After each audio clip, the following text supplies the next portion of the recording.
Okay, we are live. Welcome back to the channel, everyone. Hope everyone's had a good Wednesday. Let's get into the Manchester United news. And up first, we have a headline, and I'm positive there's absolutely no truth to this story, but just as Mike Keegan does, I need a headline, so let's talk about it. It's Jose Mourinho plotting a comeback at Manchester United. Now, look, do I think Jose Mourinho is going to come back to United? Absolutely no chance whatsoever of this happening. Connor is down there saying it could be the worst idea ever. I think it might be the worst idea I've heard in a real long time. Stephanie's down there. Exactly, my phrase, no way, Jose. And I think most people are in that camp. Look, if this was 10 years ago, maybe. I mean, if it was directly when Ferguson retired, maybe. I mean, Jose was past his sell-by date when he became Manchester United manager in what, 2015, 2016. I mean, that's not our deal. This might be one of the stupidest things I've heard. And look, it's coming from a decent source, which is why I'm talking about it, because it is Mike Keegan. But I really can't see this one happening. Look, guys, let me know your thoughts down below in the poll. If you would take Jose back, please let me know why. You're talking about a guy there who's never ever worked well under any structure, under any system, and you're bringing him into a heavily involved sporting system. Jose Mourinho has a sell-by date at every club of about 2.5 years, and then he gets sacked because he falls out with everybody. It's happened at every club. And the only club I could see him really going to might be Chelsea under Bully. It might be Newcastle if they lose their marbles altogether. But Jose Mourinho seems set to me to become the Portuguese manager after Roberto Martinez inevitably drops the ball and flops hard at the European Championship. That is my prediction because I don't rate Roberto Martinez as a manager. Stephanie says 12 likes. Ronnie says, please tell me it's not a joke. Connor says whoever wants Jose back is insane. And Stephanie says Jose engineering his way back into the Premier League. Newcastle, maybe not this United. Probably not even West Ham United because Jose at this point.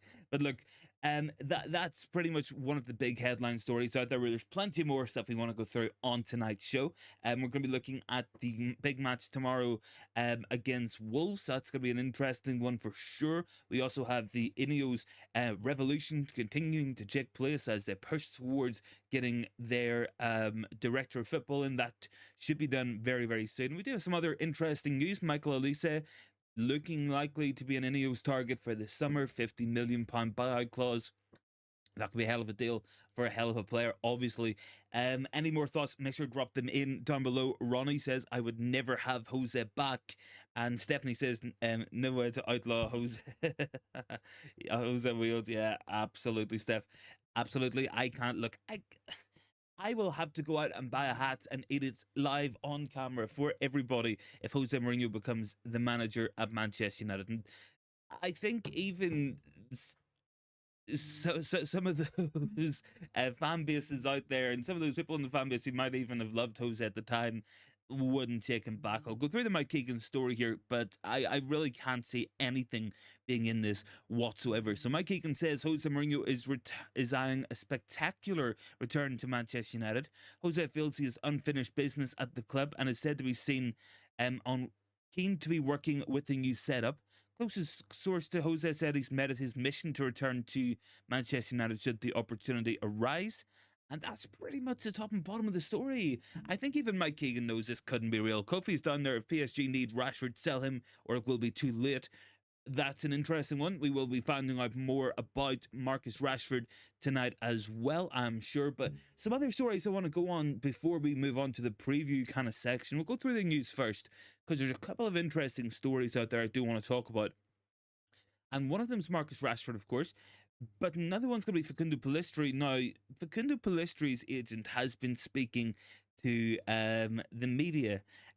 He's made some interesting quotes, and I really am kind of looking at this from the point of view that this is a guy at age 22, doesn't have a senior goal, doesn't have a career goal at this point. He's very close to going to Granada, but I cannot see Facundo Pellistri becoming number one choice at Manchester United. I think the idea of Pellistri is better than what Pellistri actually is. A right-footed right winger who wants to run at his man.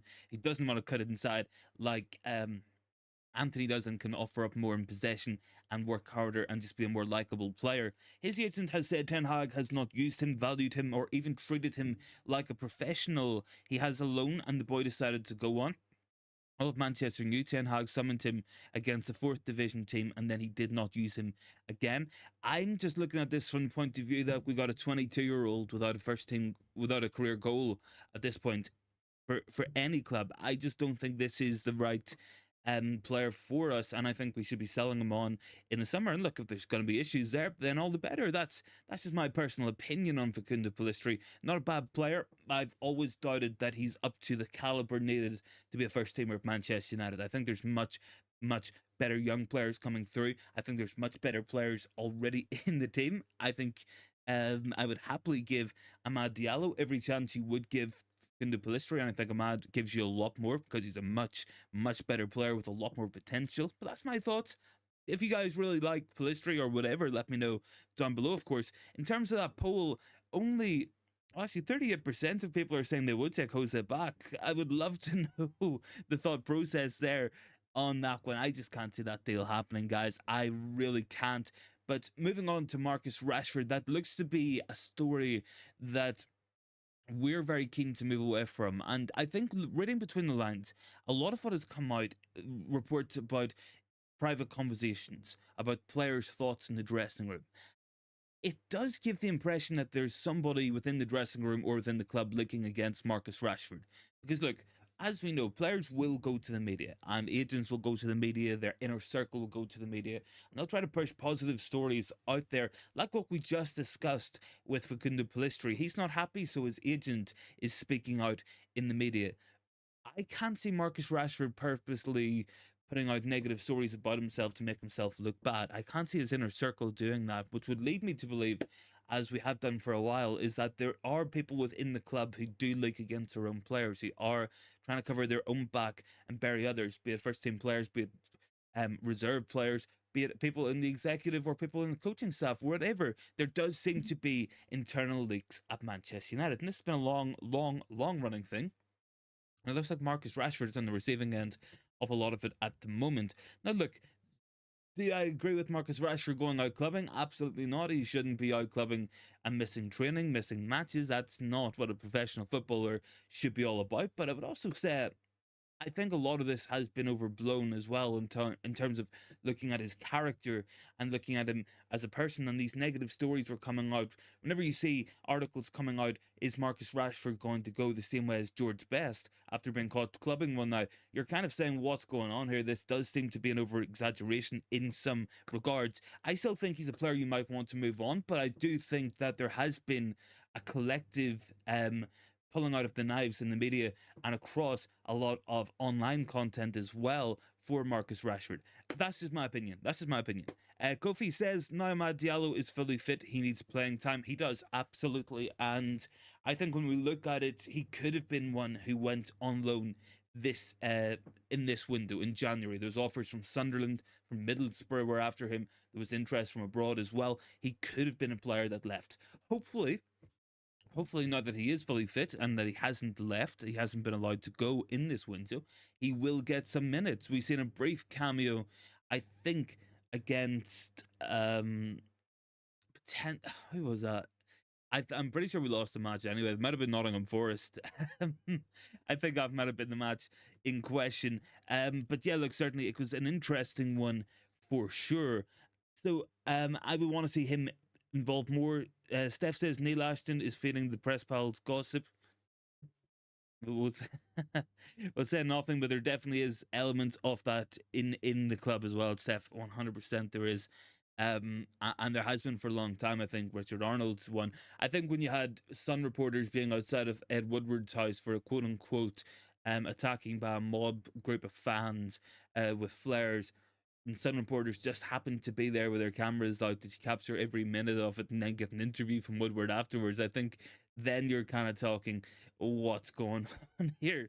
People are definitely talking to the media in that sense. But look, with an Eric Ten Hag press conference I want to go through as well. We'll have a look at some of what he had been saying. Most of it is repeated questions about Marcus Rashford.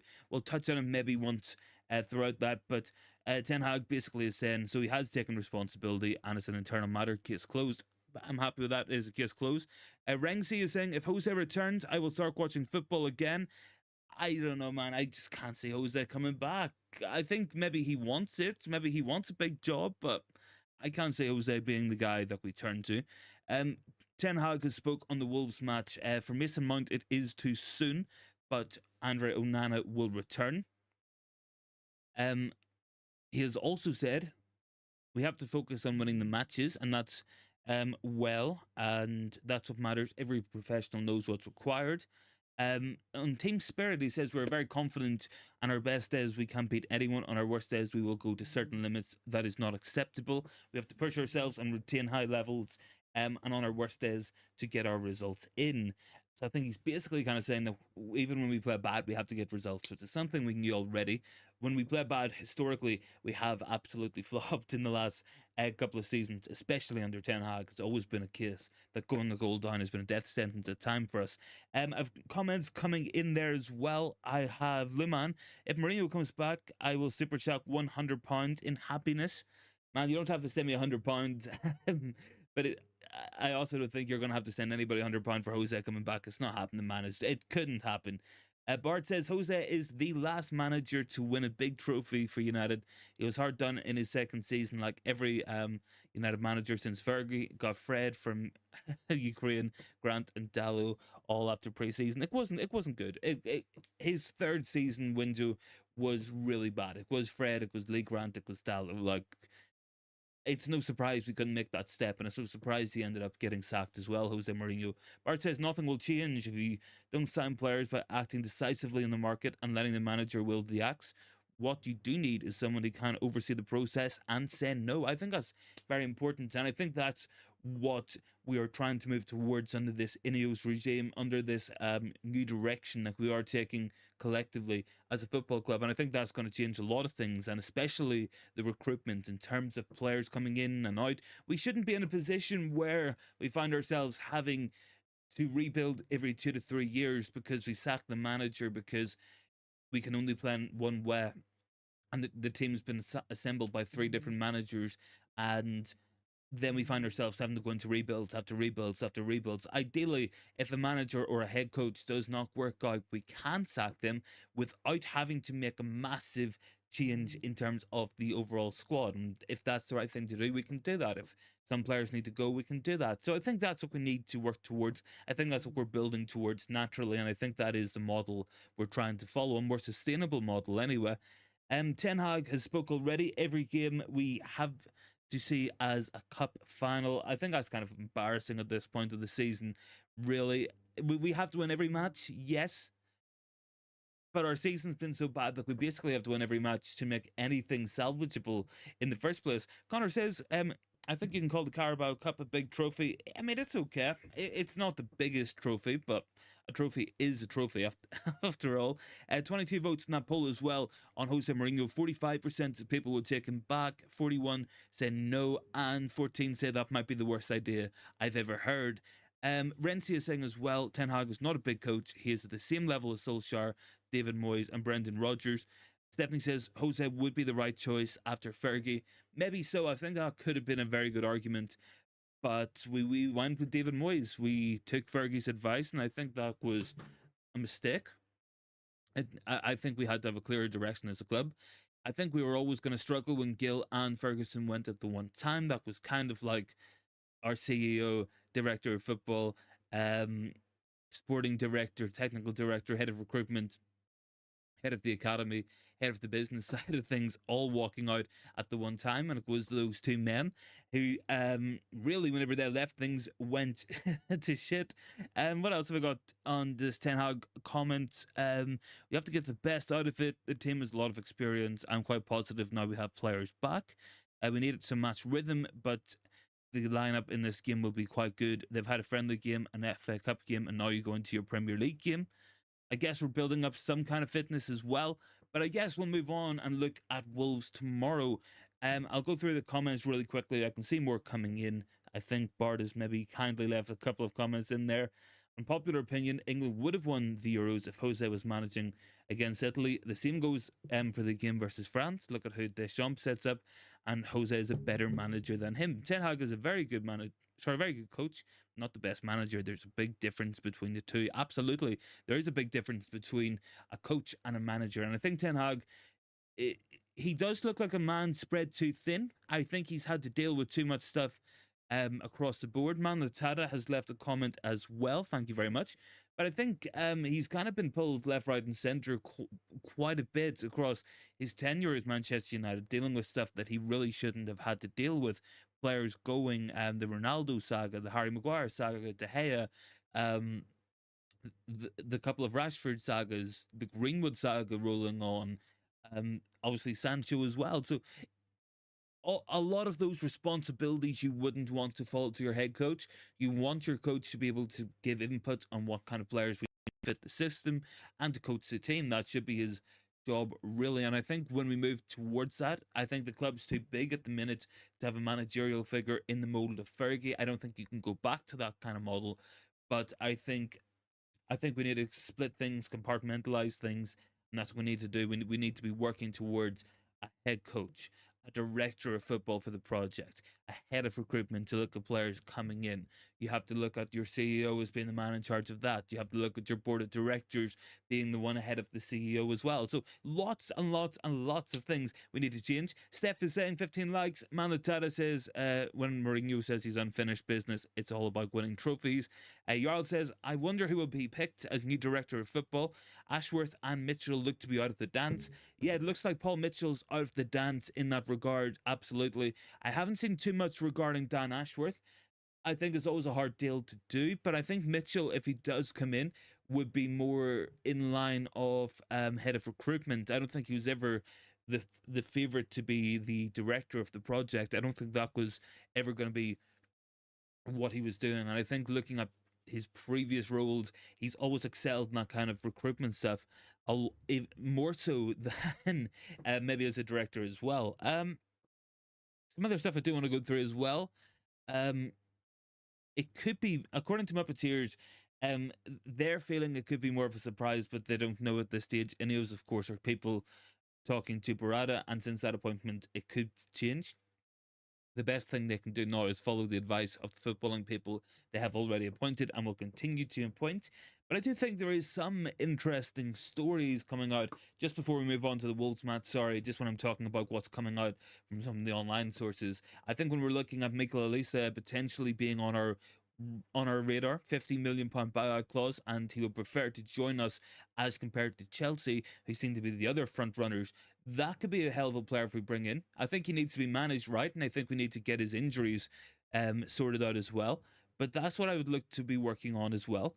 And I think he's a hell of a player. I think he would come in and be such a monumental upgrade on Antony. And for that price, I mean, that is absolutely incredible as well. That is basically his options for the summer. It's United or Chelsea, and it's £50 million. I think we got to pull the trigger, if you ask me.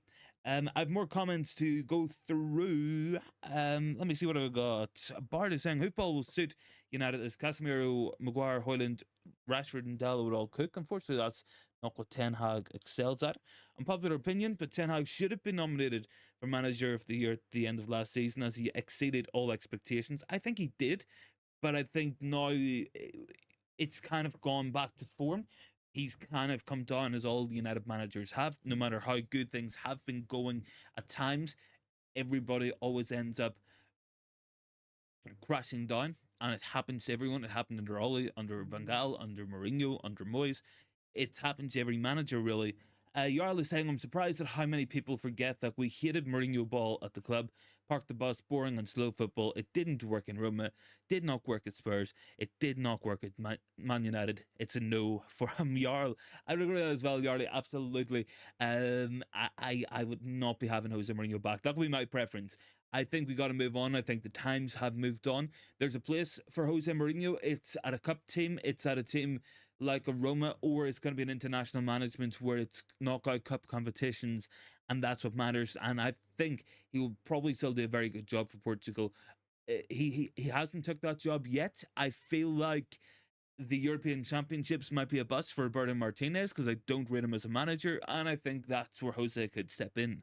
Um, Bart says, I couldn't see why Ashworth would leave Newcastle after what he has built there. Monchi would have been a good choice. Would you prefer Conte over Jose? But both of their standings are not in sync with Ten Hag / Ralph's vision. No, I wouldn't take either, to be honest, man.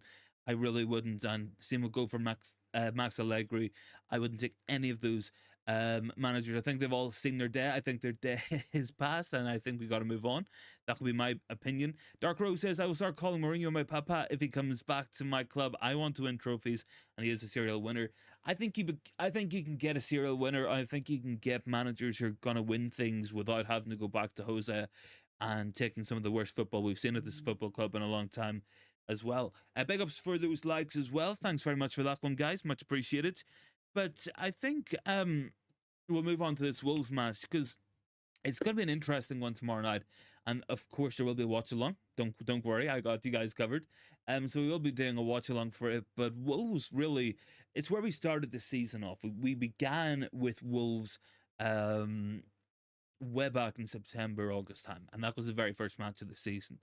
And arguably in that match, we've seen some of the real tactical limitations, some of the big issues that we've had across this season. And that being overrun in midfield, the lack of midfield balance. It could be um, so easy to counter on. It could be a lack of physicality in the midfield, and it could be a lack of overall quality in our team. Now, look, we scraped that match. We got a winner in that one. I think it was Rafa Varane who scored from memory, but I feel pretty pessimistic going into tomorrow's match, and really with the next couple of matches. We play Wolves, we play West Ham, we play Aston Villa coming up. That's concerning for me. Bart says, should we hire services of consultancy agencies like Football 365 or Michael Edwards for identifying players with a certain profile? I mean, we could do. I don't think anything is off the table. I think you could see some moves like that we haven't seen at United before. Jarl says Conte has just took the job over at AC Milan, so won't be on the market for a while. I thought AC Milan's next manager was probably going to be Thiago Motta after Pioli left. That was what a lot of the commentators, a lot of the analysts of Italian football were kind of saying. Let me double check that because that would be interesting. Because I do like Thiago Motta, and I think that Bologna team play really good football. I would be surprised if they went for Antonio Conte. Let me see. Yeah, I can see some of it coming in from Daily Mail, but I always thought they were going to make the move and go for like a Thiago Motta. I mean, Motta plays a really, really interesting tactical system, really, really nice football as well. Bart says Amorim is a decent choice, but his vision for a team is straight away from Ten Hag's. Continuity is a thing, otherwise you're chopping and changing. Look, I would agree with that absolutely, Bart. I think if you look at it,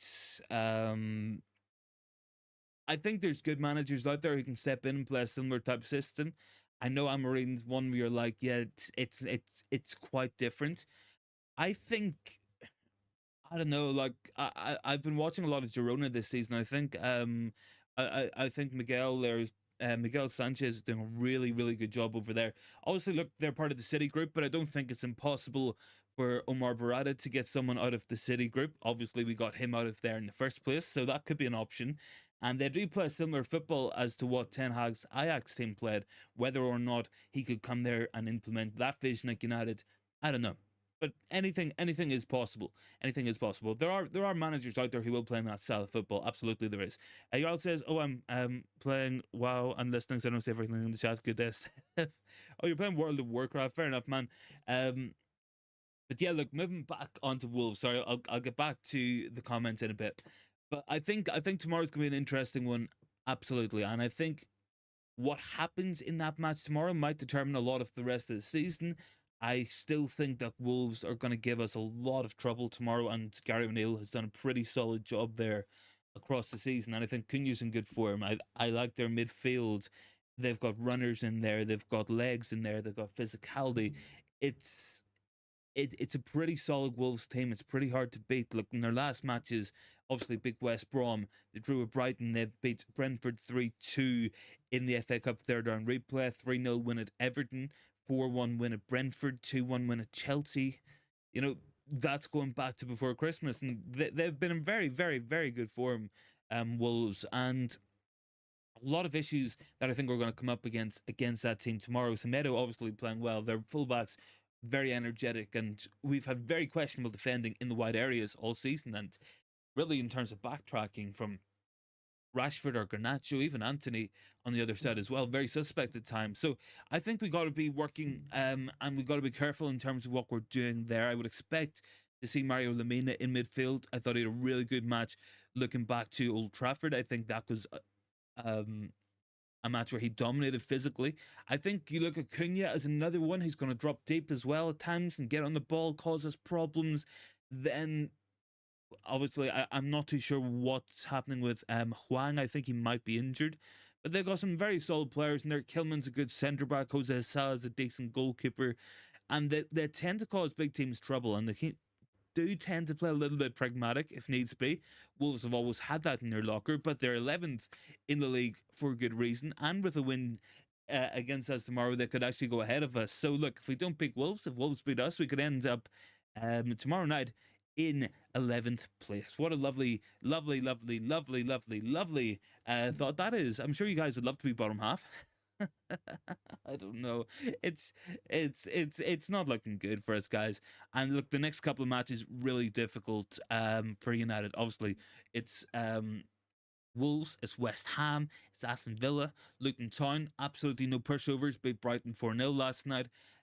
Fulham as well. And then we play the FA Cup fifth round. We play City, we play Everton, and then who we got after that? Sheffield and Brentford, and that's all leading up to the end of March. So this February is going to be a very, very difficult month for us, really. And it all starts tomorrow night against Wolves. Let me know your thoughts about tomorrow. Get your predictions down below for that one as well. I will keep the Mourinho poll up, but if you guys let me know your predictions for Wolves. Bart says Wolves are a good side. They lack a top-class marksman. They will attack during set plays, targeting our lack of defensive organisation. Absolutely. I think as well they're probably a more physically active team than us. Now, I think tomorrow, if I had to guess the team from the reports, it looks like we're going to have Onana back. So I think we'll see Dalot at right back. I would expect Varane and Martinez and Luke Shaw to make up the back four. I think Casemiro is going to keep his place. I think it will be Bruno and I think it'll be Kobbie Manu. Now, I want to go back to that match against Newport County because some things really bugged me watching that. First of all, Casemiro playing in that number 6 role with a pass completion against a League Two side of 63% across the match.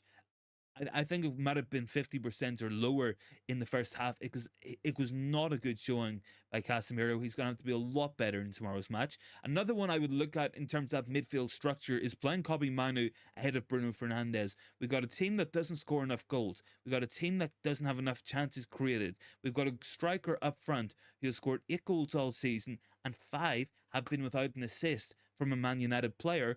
And we're playing the best creative player at our club deeper so that we can play Kobbie Manu or in most cases Scott McTominay ahead of him. I think you put Manu further back, you give Casemiro a passing option, Manu gets in the ball deeper in those areas where he is better, and you get Bruno closer to goal. I don't think it's rocket science. That's what I think we need to do. That's what I think we should be doing, and I don't think we're going to do it. So I'd expect to see the exact same team in that regard. I think if we look at the forward line, that's where the interest is going to come. It's going to be Højlund through the middle, of course, but if going to be is it going to be Rashford on the left, Garnacho on the right? Is Anthony going to keep his place after a goal and an assist? I think there's questions to be asked there. I think he'll probably go for Anthony, and I think he'll probably go for Marcus Rashford. That's what I think we're going to go for tomorrow night. I can't say I'm enthused about the team. I can't say that it's going to be an exciting match. And seeing poor Rasmus Højlund up front against Craig Dawson, Max Kilman, and I'm not too sure who Wolves' other centre half is. Usually, I think it is. Hold on, let me double check. This is annoying me now, but that's the kind of thought process that I'm going into with this one. Who've we got? Gomez. Yeah, it's isn't I think it's Thiago Gomez. No, Toddy Gomez. Toddy, that's it. So Toddy Gomez. So it's going to be Hoyland against three centre halves. You would think that's going to give us some room to exploit them in the in the wide areas, but our lack of production in those wide areas really concerning. We're probably going to try go through the middle of the pitch. It's probably not going to work. But we should, in theory, have 2v1s out there with their use of wing backs. So Luke Shaw and Dallo should be coming forward, getting on the ball, inverting at times. But I'm kind of concerned looking ahead to this one. And I think that Wolves might have our number tomorrow night. Unfortunately, I don't want to be a pessimist. I'm just trying to be a realist because I've seen us struggle to beat Newport County at the weekend. Even though we went 2 goals up, bad decision making, complete greed from some of those in the forward line. We didn't put that match away. Bart says, how many points do you think we will get in that run up? I think if we're looking at the run up in the next couple matches, so Wolves, West Ham, Villa, I think you have to be looking for at least 6 points there to achieve whatever we're looking to achieve this year. Ideally, you don't get beat by Villa, so maybe 7 points. That's what you need to be looking at. That's the demand. What the result is going to be might be a lot less. We could conceivably lose 3 in the bounce easily, very easily, and the way we've been playing, it could happen. Steph says United will either nick 1 or 2-1. I think it will either nick the match in a real snooze fest, or we'll end up losing the match. I don't think we're going to blow them out of the water. We couldn't blow Newport out of the water. Bart says as well, 1-1 or 2-1 were due a controversial penalty. Put money on it then. And can Casemiro and Mane form a double pivot with Bruno ahead of them? Starring Diallo would be a bold move, but I'm unsure of his defensive work rate. I think you could put Ahmad up there. I think Ahmad naturally drops in. He did do quite a bit of defensive work in his time with Sunderland because he was kind of deployed as a midfielder sometimes in that number 10 position. I think you got a player there who will work hard out of possession. Maybe not be a lot. I doubt he's going to be making slide tackles or anything of the sort, but I do think you'll see Amad Diallo maybe being part of the high press. Maybe that's something he can be used at. Let me quickly see. I'll quickly pull this up just out of interest because Bart has asked a good question and a good comment. But yes, I would like to think that you could get some kind of high level some kind of high level pivot out of Manu and Casemiro. Casemiro does look like a player who needs support around him. He does look like a player who needs legs around him. I think his best matches last year came alongside Fred, and I would be concerned about him in this match. And I think Manu can give him that. I've had big questions about Casemiro's on-ball quality for a while. I know that he tends to play these risky passes that really I don't think we need to have. I don't think we need to be seeing. But it's one of those. It'll either go really well tomorrow or it'll go really bad. One thing for sure is I think we're going to stick with the same system that we've had all season long, even if I don't think it's working well for us. Let me quickly double check if I can find Amad Diallo. Where will I pull up? I'll pull up FBref, see if they've got anything about it. Lucky's down there. No, Jose back? I don't think so. Steph says Onana, Wan-Bissaka, Shaw, Licha, Varane, Manu, Casemiro, Bruno, Anthony, Erasmus, and Garnacho. And Bart says, say what you want about Anthony, but his defensive work rate and pressing are quite good. I think yes, at times. I think he should have been further back in terms of Newport County's equaliser at the weekend. That was a poor one. I'm not too sure what the actual stats are in terms of I think his work rate's good, but I don't think his dual win percentage is actually fantastic either. And I think that's something that we have across the team is a lack of dual winners, regardless, because we tend to lose out on a lot of first and second balls. We tend to lose out in 50-50s, and we tend to lose out in terms of actually picking up and recovering the ball. Despite that, we do seem to be one of the teams out there with a better record of turnovers in high areas. But my concern with that is that we haven't scored from a high turnover all season either. Lucky says Casemiro, tackle Diallo, Bruno, quick centre backs. I mean, yeah. I mean, you would like to see Casemiro get stuck into the defensive work. You would want to see him get stuck into that across the board. Let me see. Suppose that some of these Ahmad stats will be back here from last season. Yeah, so I'll run from this. So this is in the last 365 days against other midfield, um, attacking midfielders slash wingers. He has what 1.39 tackles, 1 per 90, 0.88 interceptions, 0.8 blocks, 0.29 clearance, 0.29 aerial duels, 1.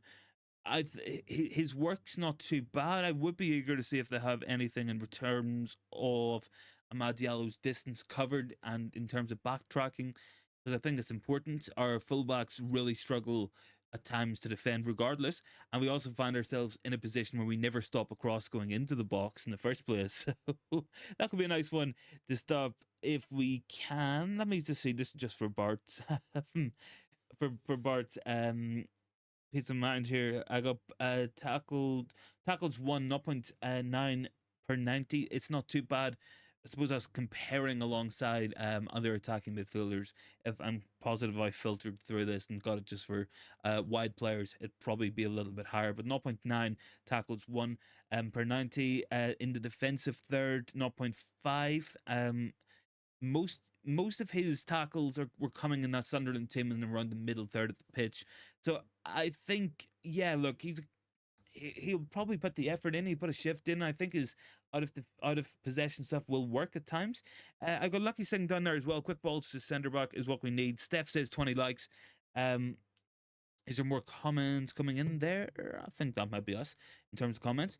But yeah, look, let me have a quick check at some of the other stories coming out tonight. There's always it's one of the rules of this. Whenever I'm talking about a topic, there's always something else breaks in the background, and then I end up coming on to it like 20 minutes later.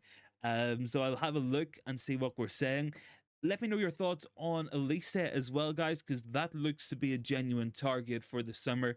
I'm very excited about it. I think no-brainer signing for 50 million, and hopefully we can work on his fitness issues, and hopefully the fitness overhaul we are having will help. Does look to be a new physio starting for the academy, and that is Sam Kelly, not formerly of Salford City. He is going to come in and work with the academy players, and I think that's important. A lot of our good young academy players in the last couple of years have really been hampered by injuries and injury concerns. You know, you would look at Amad Diallo, you would look at Kobe Manu, but those were kind of accidentals.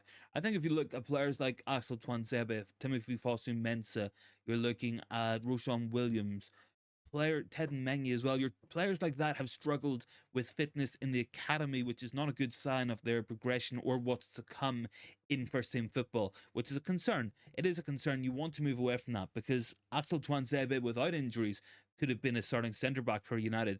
Same probably applies for Timothy Fosu Mensah. He could have been a wonderful number 6, a wonderful right back, but injuries have hampered him. So that's a good change, and I'm glad to see that being made. And hopefully that's going to mean we can keep some of these really talented young players we have coming through. Your Shell Lacey's, your J.S. Fitzgerald's, your Amir Ibrahimov's, fit, ready, and able to step in once they come into the first team kind of area as well. And that's just going to help their development, and that's going to get us better players as well. It's a no-brainer for me, and I think the recruitment of several medical staff that we are seeing at the minute, led by I think it's Gary O'Driscoll, who we've got in from Arsenal. That seems to be a separate project from what we're seeing from INEOS. So that is an internal project that has been ongoing. It's good to see that on the way as well. Lucky says we need Luke Shaw. Him being back is huge. Yeah, Luke Shaw being back is absolutely very important for us as well, Lucky. I agree with that. An interesting update I want to bring you guys from United Muppeteers, a source I do quote quite a lot, but I always find them to be very, very reliable. He says, I've been doing some wondering. Obviously, plans have changed with Barada, a real football CEO, and we got the report in The Athletic about INEOS broadening their scope. Perhaps you, with a football CEO rather than an accountant or a lawyer, 2 directors is no longer necessary, and you might just see a director of football brought in. Which kind of go against what we have been told or have been seeing for a long time, that it would be a recruitment head and a director of football, but it is what it is. If it's going to work better that way, then I'm absolutely all for that as well. And there's lots of names floating about. I don't think a lot of them are going to be people we go for. I can see an article written by Miguel Delaney saying that we got like 5 or 6 people on this shortlist, but we had a much more reliable journalist in James Ducker last night who said that we're down to the final 2. So I would trust his word over Miguel Delaney's. Steph is saying Elise 50 million, but what salary will be key indicator with the new regime? Hopefully we get him due diligence done on his injury and availability and whether or not he's a winger and not a whinger. Absolutely, Steph. I think the problem Elisa has had, and it will go the same with Eze at Crystal Palace, is that they're so relied upon that they're constantly rushed back and forced to play full 90s because of the abject lack of quality in that team.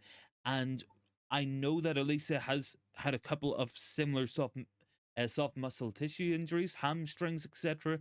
But I'm not too concerned in that. We'll see how he recovers. If it's not going to be if it's going to be a long-term issue, I would trust this regime to be able to deal with that, thankfully. But I do think it's more Palace needing those players back because Wilfred Zaha had the same issues. We had the same issues with Eze. Now we got the same issues with Elisa as well. In terms of his wage, just because that's an interesting one there from you, Steph, I want to pull this up. Let me see. I think his there was something about that, I think. Let me have a quick double check. Elisa has a base salary of £5.2 million per year, so I'm not too sure what that is across a month. Let me double check. I think maybe it's about £100,000 kind of region. 520052. See, it could be 433,000 per week if we go month, and if we go weekly, then we're looking at 108,000 and then a load of threes. So it's not too much for a player of that quality. I assume he would get a pay rise if he came to United, maybe if up to about 130, 140. I don't think that's bad to play for a first team player who would come in and take over that right hand side. I don't think that's too much to pay in that regards. I think in past regimes we would have paid him £220,000 right out of the gate, and hopefully we don't do that. Lucky is down there. Omar Barada in. Quick players is what we need. Daniel says Jose does not fit the CEO we just got. I would agree with that, Daniel.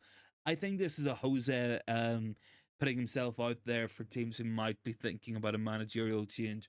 I think Jose's destination is going to be Portugal. I think he's going to end up as the manager of the Portuguese national team. Look, I don't think that Roberto Martinez is going to win that team a European Championship. So I would expect to see Jose brought in sometime maybe after this year. I think that's most realistic. That's if I had to put money on his next job, that's what I would go for. Lucky says Elise Tenrai and Matthias De Ligt. No, I would not be taking De Ligt. I think De Ligt has had far too much proper injuries. I know Elise has had injuries in terms of soft muscles, but there's genuine issues in terms of De Ligt of his knees and of his ankles and stuff. These are long running issues. I would not be having De Ligt at the club. I think he's a good player, but for the money Bayern would want, for the money he would want, I would rather have someone who's going to be fit and available. I think that's what we need more so. But look, certainly a good player. I think you're going to see a centre back revolution in the summer, and I did record a video earlier, but I'm going to have to go back and re-record tomorrow, just because it didn't save correctly and the file's already corrupted, which isn't ideal. But we do have a video coming out really, really, really soon on centre back targets for the summer, because I think we're going to get two. I think one's going to be Jared Brantwaite. There's a spoiler. And I hope the other one's going to be Lenny Yoro or someone like that as well. Stephanie said, sorry, Lucky is saying those are options there. There's plenty of options out there, Lucky, absolutely.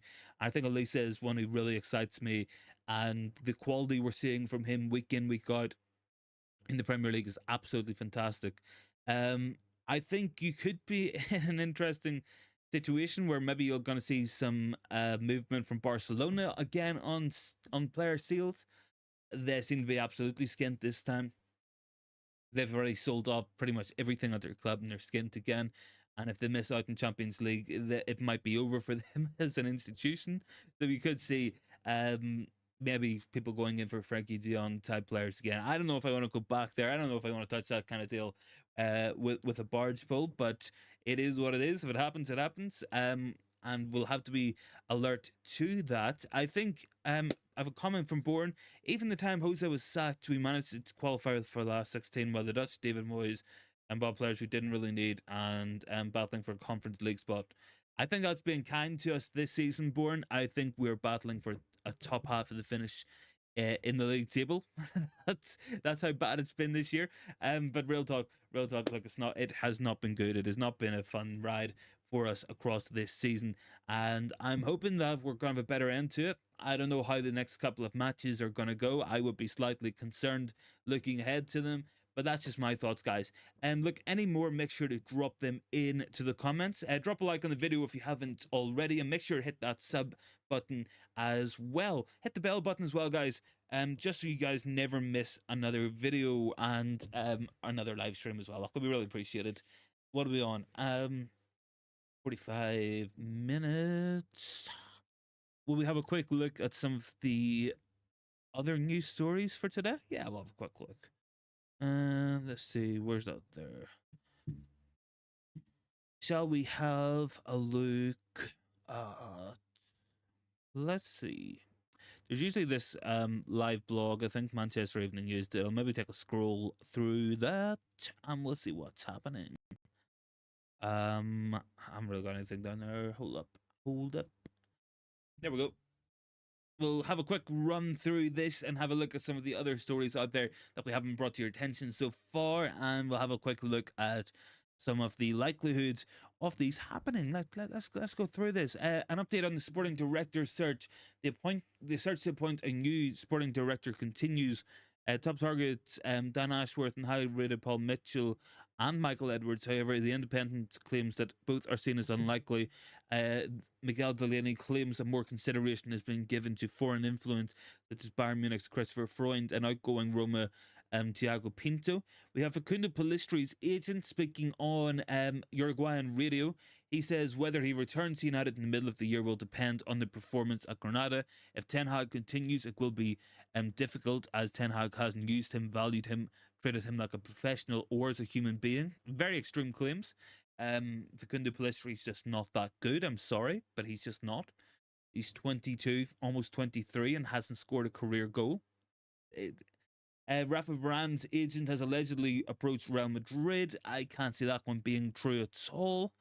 What else have we got? Rafael Viega of Palmeiras has outlined his ambitions to play in Europe. Sao Paulo-born playmaker has been linked with a move to the Premier League.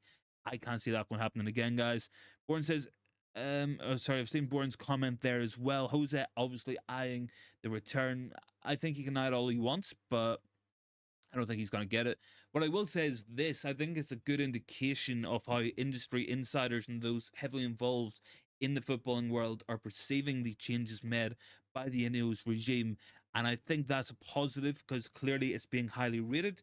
And that means that executives, directors, people who are coming into the club are going to do a very good job at it. You wouldn't be seeing people queuing up to take the managerial job at this club for a long time. Jarl is down there.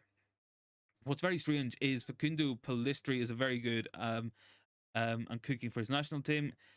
Steph says Man United. Stefan is Man United column called Luckhurst Lies. Maybe we'll go through this. The only reason I really go on to this is it's just full of ads as well. It's a horrible website, but it's like an aggregator account from like Twitter.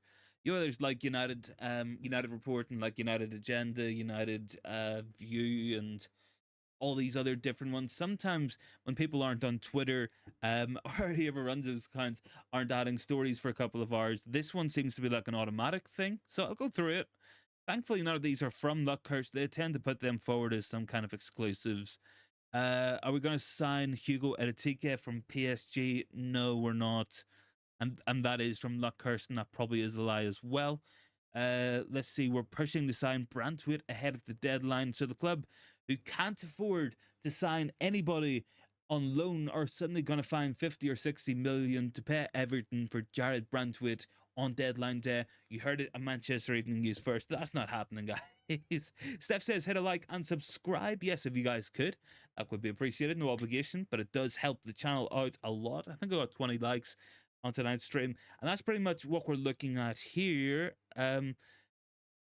Yeah, that's pretty much us in that sense. We'll not go onto Manchester Evening News. We'll not give them the ad traffic. Some interesting matches up tonight as well. We got Liverpool Chelsea will be a good one for sure. You have Tottenham Brentford, and I think you might have the other one. Is it City Burnley? City Burnley, I don't think that's going to be too much of a story. Probably just a routine 5-0 win for Man City in that there one. Look, guys, I think we'll end the stream there. Unless anybody has any questions, comments, let me know down below. I'll stay on for another couple of minutes and go through some of them maybe. I'll have a look at that poll as well. What have we got? 57% of people would take Jose back. Have we got trolls in the stream tonight? Lucky says Pedri and Gavi midfield options in the summer. I mean, maybe, because Barcelona are very skint. Maybe we could bring in Frankie de Jong at long last. Without Champions League football, though, that's what the original saga was about, and it didn't happen. I don't know if we're going to sign Pedri or Gavi. But who knows? Who knows? I feel like anything is possible at the minute with Manchester United, and that swings both ways. That can be a good thing or it can be a bad thing. And I guess we're going to find out very, very soon what way it's going to go. Unless anybody has any more comments, I think we'll leave the stream here. Make sure to join in tomorrow as well, guys, for the watch along for the Wolves match. Hopefully, it's going to be a better performance than what we've seen against Newport County. And thanks so much for watching, guys. Have a good Wednesday. Enjoy the football if you're watching it. And I will catch everybody tomorrow.